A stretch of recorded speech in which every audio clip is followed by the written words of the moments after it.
Salut à tous, alors ça me fait plaisir de retourner une vidéo après 2 semaines de break. En fait, je suis parti en vacances tout simplement, je suis allé dans le Sultanat d'Oman qui est un endroit très, très dépaysant, donc ça m'a un peu coupé de tout, notamment des marchés.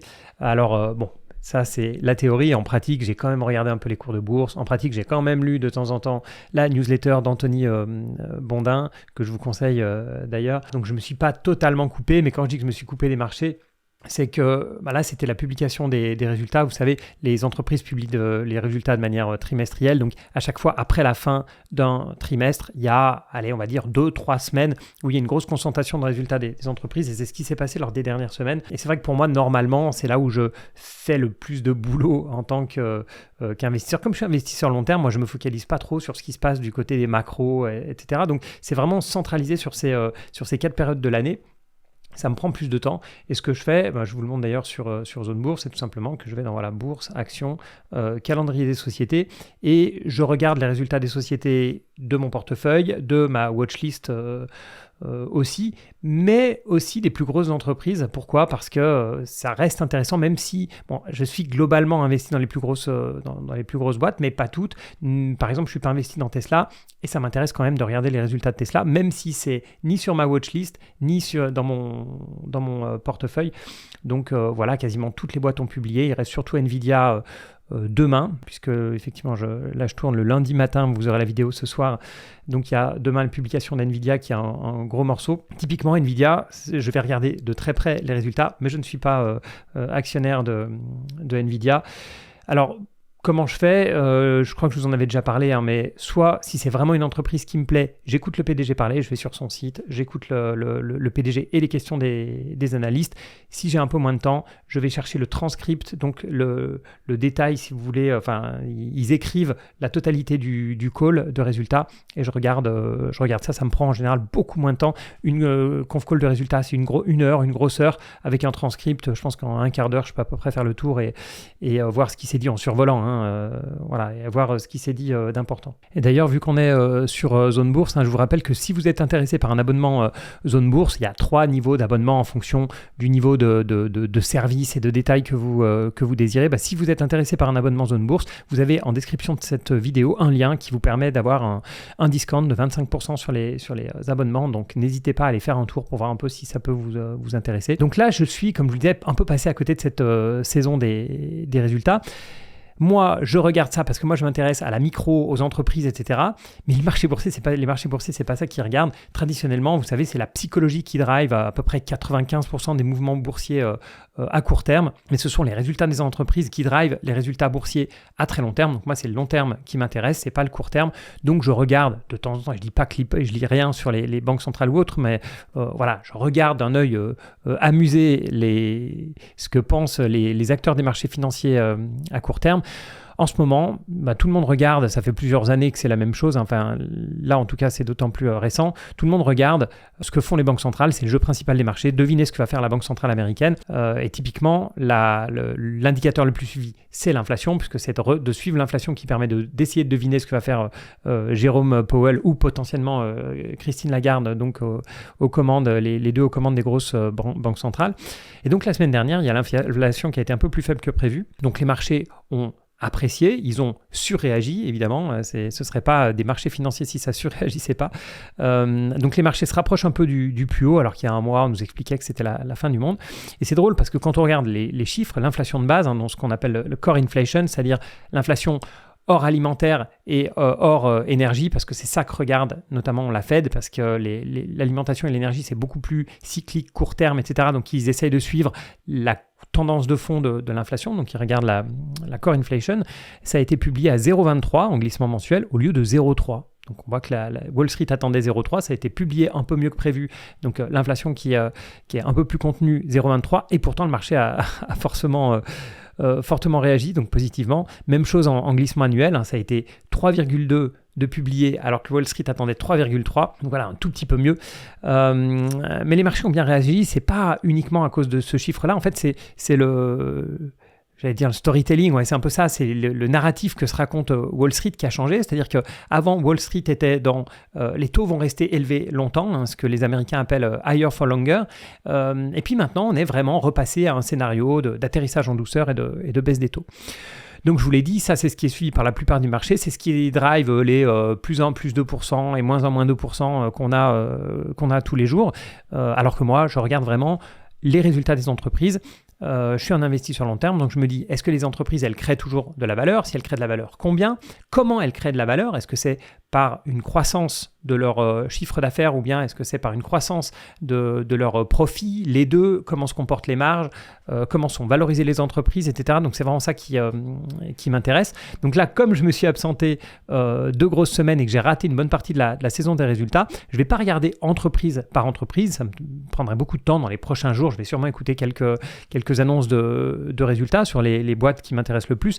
Mais là, je vais déjà faire avec vous un petit tour de cette saison des résultats, comment elle s'est passée. Et pour ça, je vais sur le site Yardeni qui publie un Earnings Monitor, c'est-à-dire au cours de la saison des annonces de résultats, donc comme en ce moment. Je vous disais, donc ils nous publient, est-ce qu'il y a des bonnes surprises, mauvaises surprises, etc. Donc je vous expliquais que les entreprises avaient publié en grande partie. Donc sur le S&P 500, il y en a déjà 469 qui ont publié leurs résultats. Donc on peut dire qu'on est vraiment sur la fin. Comme je vous le disais, à part Nvidia, on sait déjà comment ça va se passer. Et ce qui est très intéressant, le premier truc que je regarde en tout cas, c'est est-ce que c'est mieux ou moins bien qu'attendu par le marché. On est ici à peu près 81% de surprises positives. Vous savez comment ça marche les marchés, hein. Les analystes financiers estiment des résultats et des chiffres d'affaires et on regarde si l'entreprise elle bat ses résultats, enfin ce consensus des analystes financiers ou si elle déçoit. Donc ici on voit que les entreprises ont à 81% battu le consensus des analystes. Alors vous pouvez vous dire que c'est complètement dingue, mais en fait ce qu'il faut savoir c'est que les entreprises ont tendance à être prudentes dans leurs estimations et pour surprendre positivement. En fait, c'est un peu le jeu. Voilà, donc le jeu, c'est que quasiment tout le temps, il y a une grosse majorité des entreprises qui vont surprendre positivement. Sauf que là, 81%, c'est un peu mieux que d'habitude. On voit que sur ces dernières années, on avait tendance un peu à être à 60, 70, 75% de surprises positives. Depuis le Covid, bien mieux, puisque on a une période quand même de baisse baisse du PIB, ensuite forte inflation, etc. Donc les analystes ont tendance à être un peu plus prudents. Donc là, on est vraiment sur un bon trend, sur une tendance vraiment positive.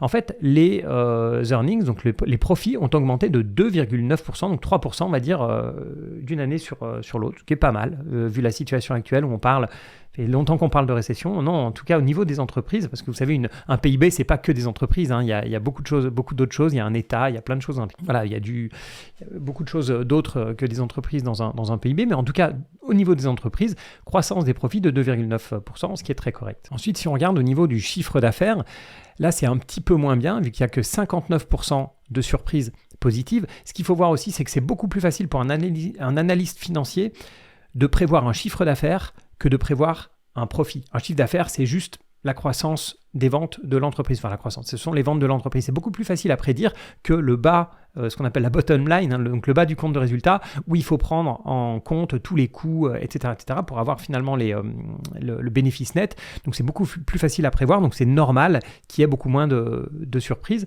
Et on s'aperçoit que la croissance du chiffre d'affaires, ça a été de 1,3%. Donc, c'est moyen, on va dire, mais n'empêche, ça reste positif. On voit pas de récession du point de vue des grosses entreprises, parce que là, attention, on est sur le S&P 500, on est sur les 500 plus grosses entreprises américaines. Je vous parlerai tout à l'heure un peu des small caps, on verra que c'est pas du tout la même histoire. Donc, on est toujours sur une croissance du chiffre d'affaires. Ce qui est intéressant, c'est de voir que les profits gagnent 3%, quand le chiffre d'affaires gagne 1,3%. Qu'est-ce que ça veut dire? Ça veut dire que le bénéfice net augmente, mais pas parce qu'on a fait plus de ventes, mais parce qu'on a amélioré les marges. Et pour améliorer les marges, il y a 2 moyens. Il y a d'augmenter son prix de vente, ou bien on peut augmenter soit les volumes, soit le prix de vente. Et puis, on peut réduire les coûts. Ici, on voit que la marge a dû augmenter, vu que les profits augmentent plus que le chiffre d'affaires. Pour moi, c'est toujours une bonne chose que les marges augmentent. Ça laisse beaucoup plus de marge de manœuvre aux entreprises. Ça veut dire qu'elles n'ont pas besoin de... bref, pour moi, c'est vraiment un indicateur important pour moi, les marges. Si on passe à la suite, et c'est ça qui m'a le plus surpris en jetant un coup d'œil sur ces résultats. Ce que je vous ai dit là, 3%, 1%, etc. Bon, bah, voilà, très bien, surprise plutôt positive globalement sur cette saison de résultats. Ce qui m'a beaucoup plus surpris, c'est quand j'ai regardé donc les mid-cap ici, donc le S&P 400 qui suit, donc ce sont des entreprises qui sont un cran en dessous du S&P 500, et puis le S&P 600 small cap, et on voit que sur ces boîtes-là, c'est pas du tout la même histoire.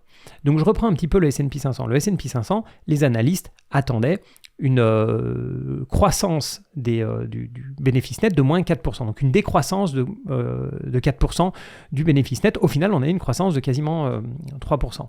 Sur les mid-cap et les small-cap, c'est pas du tout la même histoire. On a eu une baisse de 12% pour les mid-cap des bénéfices nets et on a eu une baisse de 21% pour les small-cap. Alors c'était globalement anticipé par le marché, mais c'est quand même violent. Et il y a beaucoup de personnes qui sont en attente d'un retour des small caps. Alors ici, c'est uniquement les chiffres américains, mais on peut imaginer que c'est un peu la même chose du côté européen. Je n'ai pas trouvé les chiffres, mais on voit que c'est quand même violent. On est dans deux mondes différents, hein. Il y a vraiment le monde des plus grosses entreprises mondiales qui arrivent encore à croître, qui arrivent encore à imposer leurs prix, qui arrivent encore à augmenter leurs marges, et puis le monde des small et mid cap, des petites et moyennes entreprises. Donc ici, on est sur les profits. On va regarder maintenant au niveau du chiffre d'affaires. Et au niveau du chiffre d'affaires, c'est la même chose. Vous vous souvenez, les grosses entreprises, croissance de 1,3% du chiffre d'affaires. Et sur les mid et les small caps, on est en baisse de 2,4% et de 4,9% sur les small caps. C'est violent, on ne se rend pas trop compte, mais une baisse de 5% du chiffre d'affaires, c'est vraiment violent. Elles sont en récession du point de vue de leur chiffre d'affaires, elles perdent de l'argent, enfin plutôt elles ont leur vente qui baisse, et non seulement leur vente baisse de 2,5% et 5%, mais leur bénéfice baisse beaucoup plus fortement de 12 et 21%. Donc là, on est vraiment dans le scénario complètement inverse de celui des grosses entreprises, c'est-à-dire que ces petites et moyennes entreprises ont baisse du chiffre d'affaires, baisse du profit, et baisse du profit plus rapide que le chiffre d'affaires, ça veut dire que les marges se réduisent. Et pourquoi les marges se réduisent ? Parce qu'elles n'arrivent pas à contrôler leurs coûts et parce qu'elles n'arrivent pas à imposer leurs prix. Elles n'ont pas spécialement de pricing power, c'est des petites boîtes, elles ont beaucoup de concurrents, notamment les grosses entreprises, donc elles ont du mal à s'en sortir. Et enfin, autre chiffre donné sur ce document, intéressant lui aussi, qui est le changement du nombre d'actions. Parce que vous savez, on parle beaucoup des rachats d'actions, c'est-à-dire que si les entreprises arrivent à augmenter un petit peu leur profit, comme on l'a vu sur le S&P 500, mais qu'en même temps, elles arrivent à réduire le nombre d'actions en circulation, ça veut dire que vous allez avoir une plus grosse part du gâteau. Donc le gâteau augmente un petit peu, et en plus, même si vous ne faites rien, si vous gardez vos, 100 actions de telles entreprises, ces 100 actions, si vous ne faites rien, elles vont valoir un plus gros nombre, une plus grosse part du gâteau parce que l'entreprise va racheter ses propres actions. Donc ça, c'est ce qu'on voit sur les entreprises du S&P 500. On a une baisse de 0,8% du nombre d'actions. Donc c'est bon signe en tant qu'actionnaire. Les entreprises arrivent à vous reluer. On parle de dilution en fait quand le nombre d'actions augmente et que vous avez toujours le même nombre d'actions, vous faites diluer, donc vous avez une part du profit qui est plus faible et les grosses entreprises arrivent à faire l'inverse, donc c'est relutif ce qu'elles font leur achat d'actions et donc vous avez une plus grosse part du profit. Et à nouveau, mauvaise nouvelle pour les small et mid cap puisque le nombre de parts augmente, donc non seulement baisse du chiffre d'affaires, baisse du profit, mais en plus vous avez dans votre poche, entre guillemets, une part plus petite de ce profit parce qu'ils ont augmenté leur nombre d'actions. Alors pourquoi est-ce que les petites et moyennes entreprises augmentent leur nombre d'actions ? Tout simplement parce qu'on l'a vu, elles ne sont pas en grande forme, la plupart de ces boîtes, donc elles vont utiliser en fait soit une augmentation de capital, donc elles vont émettre des actions pour se financer parce qu'on voit les taux d'intérêt, c'est compliqué d'aller voir une banque, en plus les banques sont plus frileuses, etc. Donc elles vont avoir tendance à faire des augmentations de capital pour payer leurs managers, pour payer leurs meilleurs talents, etc. Elles vont aussi avoir tendance à émettre des actions, soit parce qu'elles ont offert des stock options, soit directement parce qu'elles ont offert des titres en récompense donc à leur manager. Donc on voit qu'on a un peu trois mauvaises nouvelles du côté des small et mid cap. Ensuite, si on regarde un petit peu par secteur, c'est aussi extrêmement différent. Donc je reviens cette fois-ci sur les profits. On voit qu'il y a des secteurs qui s'en sortent très très bien. Donc tout ce qui est, on va dire, consommation, notamment consommation discrétionnaire, on voit aussi tout ce qui est communication, c'est très bon, les financières, l'industrie, la tech, un petit peu moins. Mais surtout, ce qui est intéressant, c'est de voir ce qui souffre. Ce qui souffre, on s'en doute, c'est l'énergie, c'est la santé. Alors la santé, ça paraît pas évident, mais en fait, dans la santé, il y a un peu deux mondes en ce moment. Il va y avoir les Novo Nordisk, Eli Lilly, etc. Tous ceux qui sont, moi j'en ai déjà parlé dans des vidéos, donc qui sont sur ces nouvelles molécules amaigrissantes, etc. Mais il y a beaucoup d'entreprises de la santé qui souffrent en ce moment. Les matériaux de base, et puis évidemment l'immobilier qui se prend un gros coup. Donc là, on est sur les grosses entreprises. Quand on est sur les petites, on voit que il n'y a pas vraiment de secteur qui s'en sort mieux que d'autres. Même consumer discretionary, même la communication, etc. C'est un désastre. Donc on voit qu'il y a vraiment une différence énorme entre les grosses et les petites entreprises. Dans la partie communication, on voit que ça cartonne du côté des grosses boîtes et ça a énormément de mal du côté des moyennes et encore plus des petites. Donc voilà, comme souvent, c'est pas homogène le marché, mais alors là, on a vraiment les grosses et les petites, et au sein de grosses et petites, on a les secteurs évidemment qui réagissent qui réagissent très différemment, notamment à la hausse des taux et à la baisse en grosses variations, on va dire, sur les prix de l'énergie. Donc voilà ce que j'ai retenu un peu de ces annonces de résultats d'entreprise que je suis avec un peu de retard. Et je suis presque déçu, en fait pas presque, je suis complètement déçu que le marché se reprenne parce qu'il reprend confiance dans une potentielle baisse des taux des banques centrales. Moi ce que j'adore c'est quand si le marché avait continué à paniquer avec des histoires de taux d'intérêt de banques centrales, etc., que le marché regarde là-dessus, qui panique là-dessus. Moi je regarde les résultats des entreprises et ce que j'aurais aimé, et c'est ce qui s'est passé les mois précédents, mais j'aurais aimé que ça empire, entre guillemets, ce que j'aurais vraiment aimé, c'est qu'il y a un peu une panique autour de la question des taux d'intérêt, mais que les entreprises continuent à faire des bons résultats. Comme ça m'aurait facilité la tâche en tant que, pour faire du stock picking, pour choisir des entreprises pas trop chères. Donc finalement, moi, je maintiens ma ligne de conduite, c'est-à-dire que je vais rester sur mon style favori, c'est-à-dire des valeurs de qualité. Alors ça a toujours été un de mes critères les plus importants, mais je me raccroche vraiment aux entreprises avec des revenus récurrents. C'est tellement sécurisant. C'est pour ça que j'aime autant des Microsoft, des Visa, des Mastercard, même des Alphabet, etc. Parce qu'il y a vraiment ce côté ou des boîtes dans la santé, certaines fois, qui vont avoir des traitements à long terme, etc. Donc c'est vraiment un buffer, c'est un matelas incroyable en fait quand il y a une récession qui peut potentiellement pointer son nez, récession qu'on ne voit toujours pas d'ailleurs.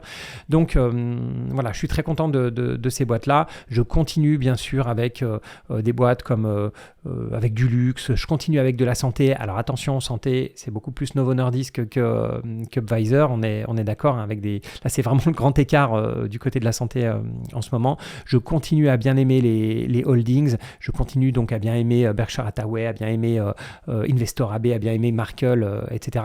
À nouveau, des poids lourds qui sont extrêmement diversifiés, etc. C'est toujours sympa d'avoir ça en portefeuille quand les marchés sont comme ils sont actuellement.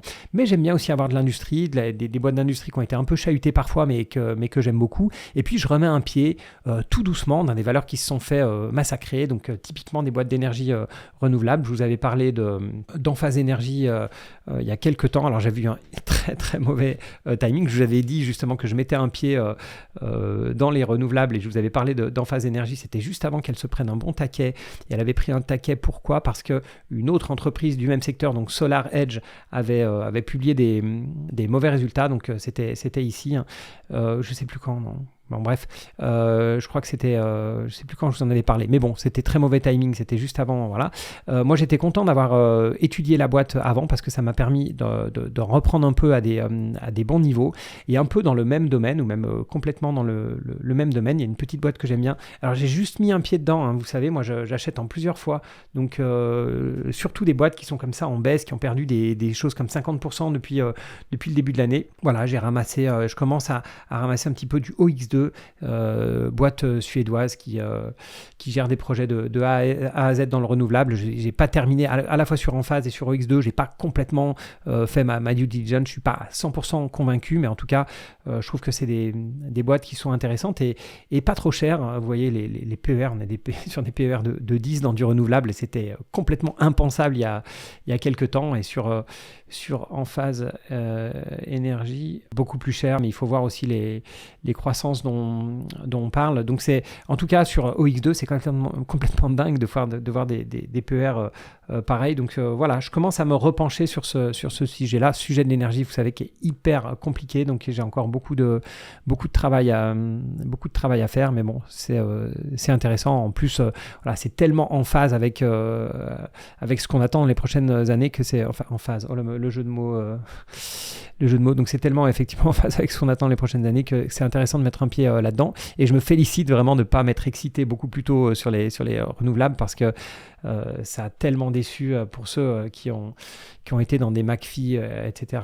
Vous savez de quoi je parle, hein. Ça a été très compliqué depuis sur Enphase, c'est depuis 2022, mais McPhy, je sais aussi, alors je la suis moins, mais comme c'est une boîte française et que je sais que vous êtes très très orienté sur les boîtes françaises, et la différence entre McPhy et puis celle que je regarde, c'est que McPhy, c'est une boîte qui perd encore de l'argent, donc pour moi c'est pas touche. Voilà, et vous voyez que McPhy, là, c'est encore plus le désastre, puisqu'elle a été quasiment divisée par 10 par rapport à ses plus hauts de janvier 2021. Donc alors McPhy, je regarde pas, boîte qui perd de l'argent, vous me connaissez, je regarde même pas une seconde, mais voilà, sur d'autres boîtes hors France, on peut commencer à trouver des profils intéressants. Voilà, n'hésitez pas à me mettre en commentaire ce que vous pensez du marché à l'heure actuelle. Est-ce que vous regardez plutôt les banques centrales, les indicateurs macro, ou plutôt les résultats des entreprises? Et puis si vous avez des belles boîtes que vous pensez intéressantes, n'hésitez pas à me le mettre en commentaire, notamment dans les renouvelables, puisque c'est un secteur qui m'intéresse pas mal en ce moment. Voilà, merci à tous, et puis à bientôt pour une prochaine émission.